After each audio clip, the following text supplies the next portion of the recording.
High everyone, welcome back to my channel. আশা করি তোমরা সবাই ভালো আছো, আমিও ভালো আছি। আর সরি, আর গতকাল রাত্রেবেলায় রুটি করা হয়নি, ওই জন্য এখন বানিয়ে নিয়েছি একটু পরোটা। কারণ কি জানো তো, ওই গতকাল ঘুগনি হয়েছিল, সবাই বলেছিল একটু মুড়ি খাবো, ওই জন্য আর রুটি বানানো হয়নি। তাই সকালে চা আর পরোটা, এটাই ছিল আজকে ব্রেকফাস্ট।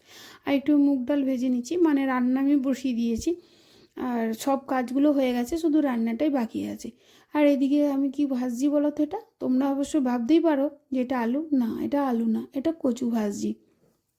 কারণ জানো তো, সবাই বলছিল ওই কচুর যে গেরোটা হয়, ওটা ভাজা নাকি খেতে বেশ লাগে। তো আমি তো গেরো আর কোথায় পাবো, খুঁজে পেলাম না। কচুটা একটু বড় মাপের ছিল, ওটাই ভাজলাম। লাইফে আজ ফার্স্ট খাবো, কিন্তু ভেজে দেখেছিলাম, খেতে ভালো হয়েছিল। মানে খুব যে খাস তা না, তবে মন্দও হয়নি। ওই একরকম মানে আলু ভাজার মতোই লাগছিল। আর এখানে করে নিয়েছিলাম একটু করলা চচ্চড়ি। ওই করলাটাকে একটু চিড়ি চিড়ি করে ভেজেছি, আর আলুটাকে কেটেছিলাম, আর তার সাথে একটু নুন হলুদ। এরপর যদি একটু ওই সর্ষে আর কাঁচা লঙ্কা একসঙ্গে বেটে দিয়ে দিয়েছিলাম, বেশ লাগে। আমি এটা প্রায়ই করে থাকি। আর করলাটাও কম ছিল, তাই আলু মিশিয়ে একটু চচ্চড়ি করে দিলাম। আর শীতকালে চচ্চড়ি খেতে তো আমাদের বেশ লাগে, তাই না বলো? ওই জন্য আমি একটু চচ্চড়ি আজকে বানিয়েও নিলাম। কারণ সেরকম কিছু সবজি ছিল না, কম কম ছিল, আলু মিশিয়ে করে নিয়েছি। আর এখানে হয়েছিল একটু মাছের ঝোল, মানে ওই আদা রসুন বাটা আর টমেটো দিয়ে একটু মশলাটাকে প্রথমে কষে নিয়েছিলাম, তারপর করেছিলাম। আর এখন দেখো আমি ঊর্ধ্বশ্বাসে শুচ্ছি, কারণ প্রচণ্ড দেরি হয়ে গেছে। রান্না কমপ্লিট হয়ে গেছে, কিন্তু পুজোটা এখনও দেওয়া হয়নি। কারণ আজকে আবার বিয়ে বাড়ি আছে রাত্রেবেলায়।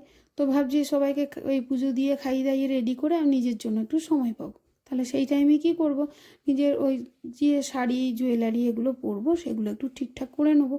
কারণ তা না হলে তো আবার 5টার সময় বেরোতে হবে, অনেক দূরে বিয়ে, 5টা থেকে রেডি হতে হবে, 7টায় বেরোবো, অনেকটাখানি দেরি হয়ে যাবে। আর আমার আবার প্রবলেম কী বলো তো, এখানে সব শাড়িগুলো থাকে না, বাবার বাড়িতে থাকে। তাই সেই সব শাড়ি আছে কি না, তার সমস্ত কিছু অ্যারেঞ্জ এখানে আছে কি না, এই টেনশানে আমি একটু ভুগছিলাম। তো যাক, আর একটা শাড়ি করতে দিয়ে নতুন নিয়েছি, তো তার আবার ব্লাউজ যাকে করতে দিয়েছি, তার ওনার আবার বাবা মারা গেছে, তো পাবো কি না ঠিক নেই। তাহলে আমাকে তো আবার নতুন করে ঠিক করতে হবে। এই বিভিন্ন টেনশনে আমি খুব তাড়াহুড়ো ছিল, পুজোটা দিচ্ছিলাম, কারণ পুজো দিয়ে এখনও খাওয়া দাওয়া রেডি করতে হবে। আর আমার ভিডিওটি যদি ভালো লেগে থাকে, অবশ্যই একটা সাবস্ক্রাইব করে দিয়ে যেতে পারো। আর কমেন্টে জানিও আমার ভিডিওটি কেমন লেগেছে। আর তোমাদের সুন্দর সুন্দর কমেন্টগুলো পড়ে আমি খুব মোটিভেট হই, আমার নতুন একটা ভিডিও বানাতে আমাকে মোটিভেট করে। খুব ভালো লাগে তোমাদের কমেন্টগুলো পড়লে, মনে হয় আমি যেন আরও ভিডিও করি। আর আজকে নিচে খাওয়া দাওয়া হয়েছিল, ডাইনিং টেবিলে হয়নি। কারণ কি, ডাইনিং টেবিলে ওই যে সবজি টবজিগুলো এনেছিল, সেগুলো ধুয়ে রাখা হয়েছিল, তো সেইগুলো আর মানে কি বলবো, ওই সরানো হয়নি তাড়াহুড়োতে, ওই জন্য নিচে খেলাম। নিচে খাওয়াটাও ভালো, নিচে যদি রোজ খাওয়া হয় ভুঁড়ি কমে যাবে, কিন্তু ভিড়ই হবে না। আর এই যে বিয়ে বাড়ির জন্য আমি একেবারে রেডি হয়ে গেছি। আর এখানে চলছে ফটো সেশন। এখানে আমাদের একটা বিখ্যাত গাছ আছে, এই গাছের তলায় আমরা কিন্তু সবাই একটা করে ফটো নিয়ে নিই। একটা গোলাপ গাছও আছে, কিন্তু এবছর কেটে দেওয়া হয়েছিল বলে গোলাপটা সেভাবে ধরেনি। আর এই যে বিয়েতে সেরকম আর ভিডিও টিডিও করা হয়নি, ছেলেকে দায়িত্ব দিয়েছিলাম। তাই দেখো সব ছেড়ে অন্ধকারে যখন আমরা গাড়িতে চাপছি লাস্টে বিয়ে বাড়ি আসার পথে, ফিরে আসার পথে, তখন ছেলে তুলেছিল। কি আর করব বলো, করার তো কিছু নেই। আর এই যে এটা বিয়ে বাড়ি থেকে আসার পর একটু ওই মানে ভিডিও টিডিও সবাই মিলে একটু হাসি মজা করে করছিলাম বান্ধবীরা মিলে। তো এখানেও তাই করেছি। আর এখানেও ঠিকঠাক মুখটা ওঠেনি, জানো তো, ওই লম্বা করে নিয়েছে, আর এভাবে দিতে গিয়ে একটু কমে গেছে।